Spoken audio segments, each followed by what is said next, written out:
Grouping of cells. हम cell की grouping के बारे में पढ़ने वाले हैं। देखो जो सेल होते हैं वो तीन प्रकार से ग्रुप किए जा सकते हैं। Number 1 in series, number 2 in parallel और नंबर 3 इन मिक्स्ड ग्रुपिंग।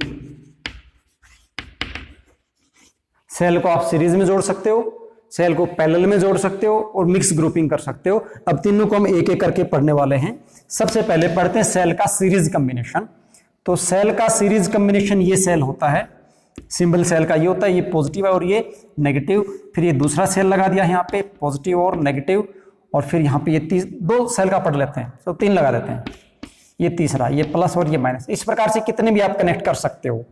ये ए हो गया और ये बी टर्मिनल हो गया। हमें ये देखना है कि जब सेल को सीरीज ग्रुपिंग करेंगे तो इक्विवेलेंट जो पोटेंशियल डिफरेंस है और ईएमएफ है वो कितना रहने वाला है।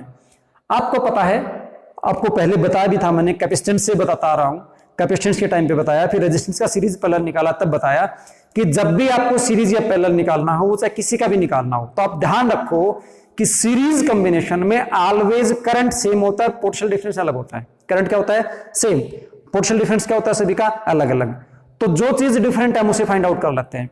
तो यहाँ पे इस सेल के जो ये 2 इलेक्ट्रोड्स हैं, इन यानी यहाँ पे मैं एक पॉइंट मान लेता हूं C, यहाँ पे मैं क्या मान लेता हूं C, यहाँ पे एक बोलता हूं D। A और C का पोटेंशियल डिफरेंस अलग है, C का D का पोटेंशियल डिफरेंस अलग है, D का और B का पोटेंशियल डिफरेंस क्या है? अलग है। बट सभी के अंदर जो करंट फ्लो कर रहा है वो कौन फ्लो कर रहा है? I फ्लो कर रहा है। तो मैं इसका पोटेंशियल डिफरेंस, इसका पोटेंशियल डिफरेंस और इसका पोटेंशियल डिफरेंस निकाल लेता हूं। ठीक है, तो देखिए निकाल लीजिए। इसके पोटेंशियल डिफरेंस को मैं V1 नाम दे देता हूं, इसके पोटेंशियल डिफरेंस को V2 नाम दे दूं और इसके पोटेंशियल डिफरेंस को V3 नाम दे देता हूं। तो देखिए क्या होगा, V1 की वैल्यू कितनी रहेगी? V1 is equal to, V का फॉर्मूला था अभी भी आपको बताया, V इज इक्वल टू होता है E माइनस IR। जब सेल में से कोई करंट आप ले रहे हो तो सेल के पोटेंशियल डिफरेंस का फॉर्मूला होता है EMF minus current into resistance. तो ये जो पहला सेल है इसका EMF कितना है? E1 और रेजिस्टेंस कितना है? R1। EMF कितना? E2, रेजिस्टेंस इसका R2। EMF E3 और रेजिस्टेंस कितना हो गया? R3। तो इसको बोलेंगे V1 इज इक्वल टू, आपके पास क्या हो जाएगा? V1 हो जाएगा E1 minus I R1। I same है सभी में, इसलिए हमें यहाँ पे I1 लिखने की जरूरत नहीं है। V2 इज इक्वल टू आपके पास हो जाएगा E2 माइनस IR2 और V3 हो जाएगा E3 माइनस IR3। अब नेट पोटेंशियल डिफरेंस निकाल लेते हैं। V इज इक्वल टू क्या रहेगा? V1 plus V2 plus V3। तो V is equal to V1 आपके पास हो जाएगा E1 को सभी को एक साथ जोड़ लेते हैं, E1 E2 E3 को एक साथ जोड़ लेते हैं, E1 plus E2 plus E3 और इन सभी में से I को बना रहा है तो माइनस I हमने ले लिया कॉमन। आपके पास ये बच गया R1 plus R2 plus R3। अब यहां से देखिए ये जो E1 plus E2 plus E3 ये इक्विवेलेंट EMF हो गया तीनों सेल का। तो इसको हम लास्ट में जहां पे लिख सकते हैं V is equal to E equivalent minus IR equivalent. इसका मतलब ये होगा कि जब सीरीज कॉम्बिनेशन होता है तो जो इफेक्टिव EMF होता है, इक्विवेलेंट EMF होता है, वो सभी सेल के EMF के सम के बराबर होता है। और जो R इक्विवेलेंट होता है, पता है सीरीज में R तो ऐड होता है, पता है ना आपको, सीरीज कॉम्बिनेशन ऑफ रेजिस्टेंस आपने सीखा था। तो ये भी वही रिजल्ट है, ये हो जाएगा R1 plus R2 plus R3। देखो वही आया। अब यहां से एक बात बहुत ही नोटिस करने वाली है, इंपॉर्टेंट बात है।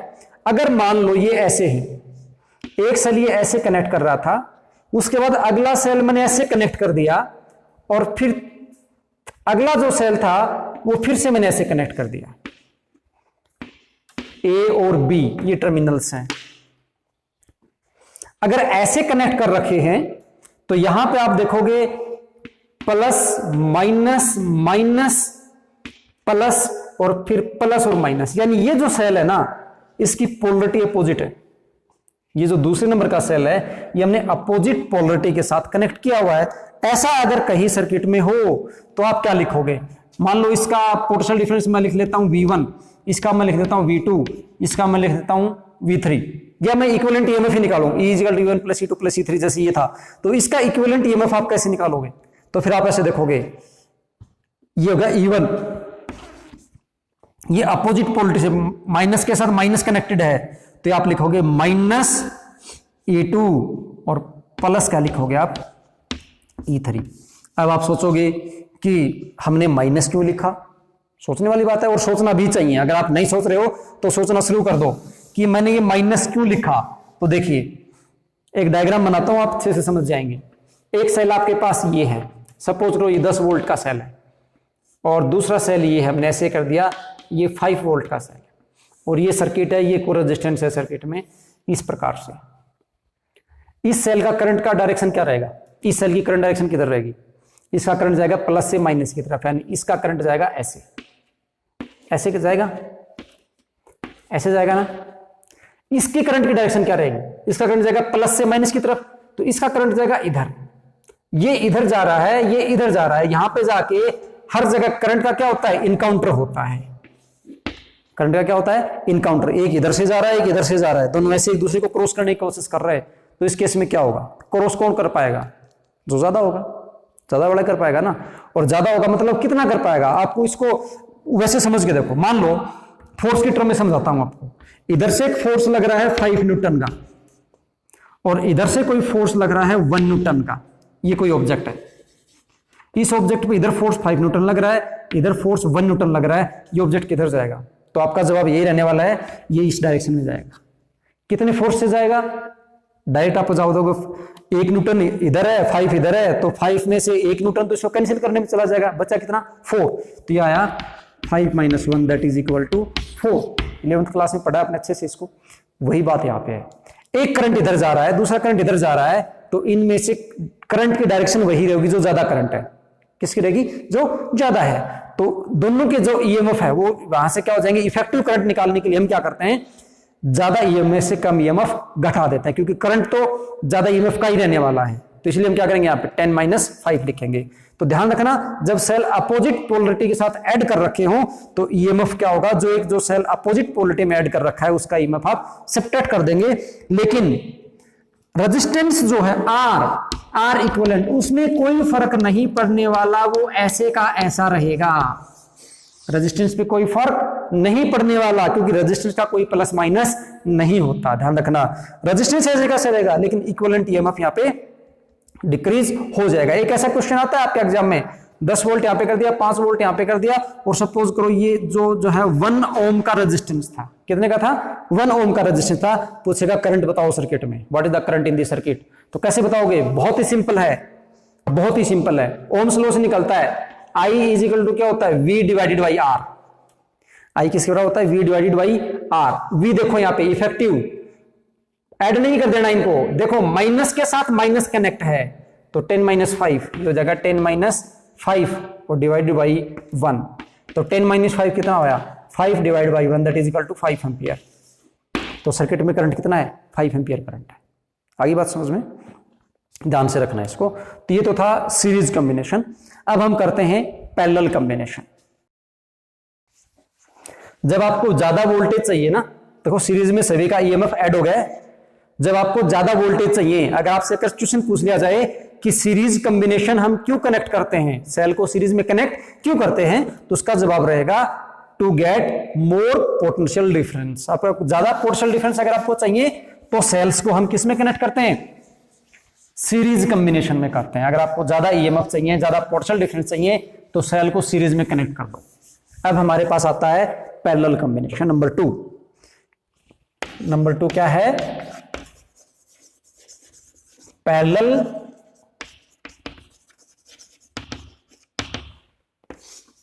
कॉम्बिनेशन। सेल का पैरेलल कॉम्बिनेशन करेंगे। देखो कैसे करेंगे, पैरेलली पता है आपको, सेल ऐसे कनेक्ट होते हैं। ये 3 सेल का मैंने ले लिया, सेल को पैरेलली ऐसे कनेक्ट करेंगे। इसका ईएमएफ है E1, इसका E2, इसका E3, इसका इंटरनल रेजिस्टेंस R1, इसका R2, इसका R3। पॉइंट A और B, पॉइंट A और B के बीच में आपको नेट पोटेंशियल डिफरेंस बताना है और इन सभी सेल का इक्विवेलेंट ईएमएफ निकालना है। तो यहां से आपके पास फाइनल में एक रिजल्ट आएगा, उसको आपको याद भी रखना है। देखो कैसे ड्राइव करेंगे, पता है आपको पैरेलल कॉम्बिनेशन में सभी का पोटेंशियल डिफरेंस तो क्या होता है, सेम होता है। पोटेंशियल डिफरेंस सभी का सेम होता है, करंट सभी में डिफरेंट होता है। और आपको ट्रिक भी पता है सोल्व करने की क्या है, जो चीज डिफरेंट हो हम वो निकाल लेते हैं। तो हम यहाँ से क्या निकाल लें, करंट। कैसे निकालोगे, आपको पता है V is equal to E minus I R होता है। तो आई आर किसके बराबर हो जाएगा, E माइनस वी, और I किसके बराबर हो जाएगा, E minus V divided by R. यानी करंट का फॉर्मूला यहाँ से क्या होगा, E minus V divided by R. इसके अंदर करंट कितना रहेगा, इसका जो करंट है वो है I1, इसका करंट मान लेता हूं I2, और इसका जो करंट है वो कितना हो जाएगा I3। तो प्लस इधर है तो करंट की डायरेक्शन ये रहने वाली है, ये I1 करंट हो जाएगा, ये I2 करंट हो जाएगा, और ये करंट कितना देगा I3। तो निकाल लेते हैं अलग अलग करंट। I1 कितना रहेगा, I1 is equal to E minus V, E1 minus V सभी का सेम रहने वाला है क्योंकि पैरेलली कनेक्टेड है, E1 minus V divided by R1। I2 is equal to E2 minus V divided by R2, और I3 किसके बराबर हो जाएगा, E3 minus V divided by R3। Net current I किसके बराबर रहेगा, पता है आपको, सभी का सम होगा, I1 plus I2 plus I3। Values put कर देते हैं, I इज इक्वल टू, मैं इसको सेपरेट करके लिख देता हूं, इसको मैंने लिख दिया E1 डिवाइडेड बाई R1, इन सभी को अलग अलग करके एक स्टेप कम कर रहा हूं मैं, plus E2 divide by R2 plus E3 divide by R3। लिख सकते हैं ना से, E1 by R1 minus V by R1, और सभी में से V कॉमन आएगा, तो V कॉमन आएगा तो हमारे पास यहां से क्या बचेगा, 1 divide by R1 plus 1 by R2 plus 1 by क्या बचेगा R3। ठीक है, ये आएगा। देखो इसको आगे सोल्व करते हैं। हमें क्या चाहिए, हमें ये चाहिए कि पोटेंशियल डिफरेंस कितना रहने वाला है, ये अलग अलग ईएमएफ की सेल है तो नेट पोटेंशियल डिफरेंस कितना आएगा, तो V चाहिए, हमें ये चाहिए। इसका मतलब इस इक्वेशन को आपको रीअरेंज करना पड़ेगा। तो इस इक्वेशन को अगर मैं रीअरेंज करता हूं तो इसको मैं इधर ले आता हूं, इसको इधर ले आऊंगा, तो इसको रीअरेंज करूंगा तो आपके पास हो जाएगा V, और इसका हम एलसीएम भी ले लेते हैं। तो एलसीएम लेंगे तो आ जाएगा R1 R2 R3, और इसका सॉल्यूशन करोगे तो ये R1 है तो यहां पे बच जाएगा R2 R3 plus R3 R1 plus R1 R2 is equal to, इसको भी ये सोल्व कर देते हैं, ये इसका एलसीएम लेंगे, इज इक्वल टू आपके पास क्या रहेगा, यहां से आपके पास R1 R2 R3 R1 R2 R3 LCM आया, ये आपके पास आएगा E1, और ये आ जाएगा R2 R3 plus E2 R3 R1 plus E3 R1 R2, और उधर आ गया तो माइनस कितना आया I, रीअरेंज करने के बाद ये आया। हमें तो ओनली V चाहिए, इसको उधर ले जाओ, तो यहां से V किसके बराबर आएगा, V आपके पास आएगा E1 R2 R3 plus E2 R1 R3 plus E3 R1 R2 divided by R1 R2 R3, और ये इधर जाएगा, ये वाली टर्म इधर जाएगी, ये हो जाएगा R1 R2 R3 divided by R2 R3 plus R3 R1 plus R1 R2। ठीक है, और माइनस I, और I के साथ में ये आपके पास हो गया R1 R2 R3 divided by R2 R3 R3 R1 plus R1 R2। इसको अब सोल्व करते हैं तो यहां से ये तो कैंसिल हो गया, इसको कैंसिल कर देंगे तो V बराबर हमारे पास क्या बचा, V बराबर बचा E1 R2 R3 plus E2 R1 R3 plus E3 R1 R2 divided by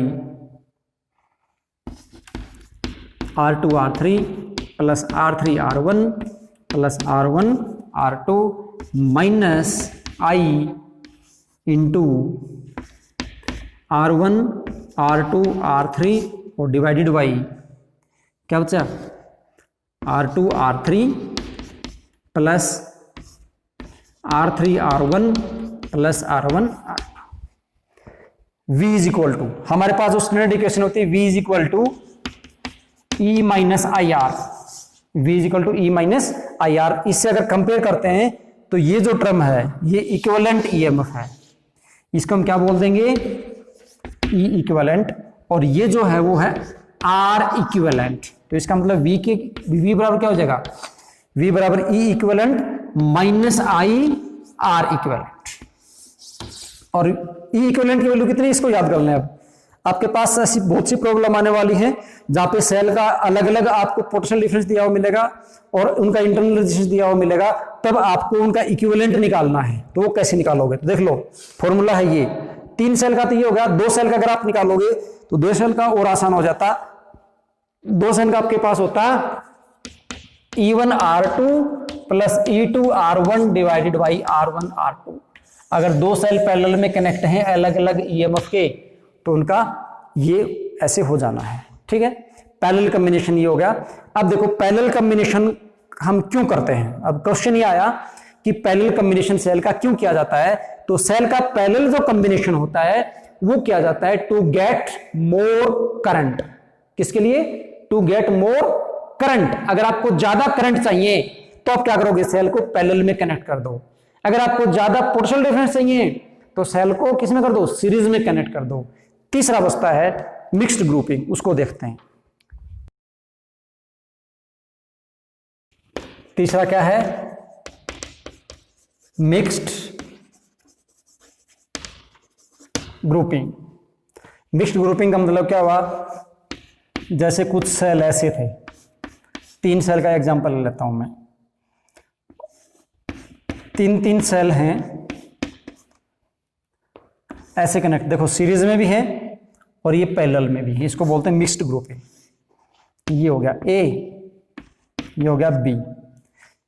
तो मिक्स्ड ग्रुपिंग समझना है तो मैं इसको सभी का EMF E ही मान लेता हूं, ठीक है।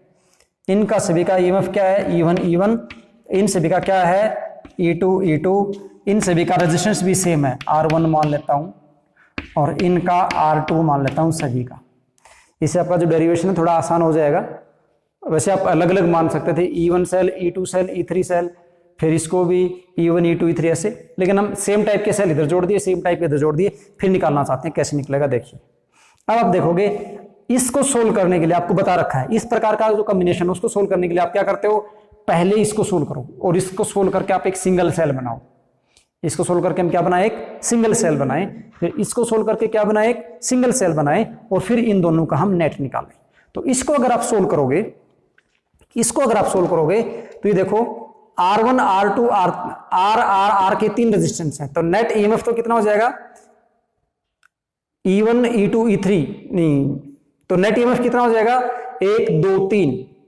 इसको मैं नाम देता हूं C और D, ठीक है, C और D ब्रांच का, ब्रांच CD का आप निकालेंगे तो इसका कितना हो जाएगा, net EMF E is equal to आपके पास आ जाएगा, E डैश बोल देता हूं, यह आ जाएगा E1, 3 टाइम है तो 3E1 हो जाएगा, और इसका R डैश कितना आ जाएगा, R डैश हो जाएगा इसका 3R1, R डैश कितना हो जाएगा 3R1। तो इसका V कितना हो जाएगा, V, इसका V कितना हो जाएगा, V आपके पास कितना रहेगा, V is equal to E minus I R होता है, तो इसका V हो जाएगा E कितना है 3E1 माइनस I, इन सभी का करंट सेम है, इसको मैं I डैश ही बोल देता हूं क्योंकि इसका करंट अलग अलग रहने वाला है, I डैश, और R कितना है, R डैश आपके पास 3R1। तो जो V डैश होने वाला है इसको मैं बोल दूं, या V बोल देते हैं, V डैश बोलने की जरूरत नहीं है, तो V होने वाला इसका इतना, ठीक है। दूसरा देखिए, इस आर्म के लिए निकालेंगे E double dash is equal to कितना हो जाएगा, 3 सेल सीरीज में तो 3E2 हो जाएगा, R double dash is equal to 3R2 हो जाएगा। तो V कितना होने वाला है, V आपके पास होने वाला है 3E2 माइनस I डैश, और ये कितना हो जाएगा R2। अब बात बची ये I1 और I2 निकालने की। ठीक है, आपको पता है क्योंकि पैरेलल में तो दोनों का ईएमएफ क्या रहने वाला है, सेम रहने वाला है। पैरेलल में तो ईएमएफ क्या रहने वाला है, सेम। तो हमें करंट निकालना है, तो यहां से आप I1 करंट निकालो। यहां से अगर आप I1 करंट निकालोगे यानी I डैश करंट निकालोगे, I डैश करंट, तो यहां से I डैश करंट आपके पास निकलेगा V, I डैश करंट निकलेगा 3E1 minus V divide by 3R1। और यहां से जो करंट आपके पास I डबल डैश करंट निकल रहा है, क्योंकि करंट तो अलग अलग होने वाला है ना, I डबल डैश करंट कितना आएगा, वो आएगा 3E2 minus V divide by 3R2।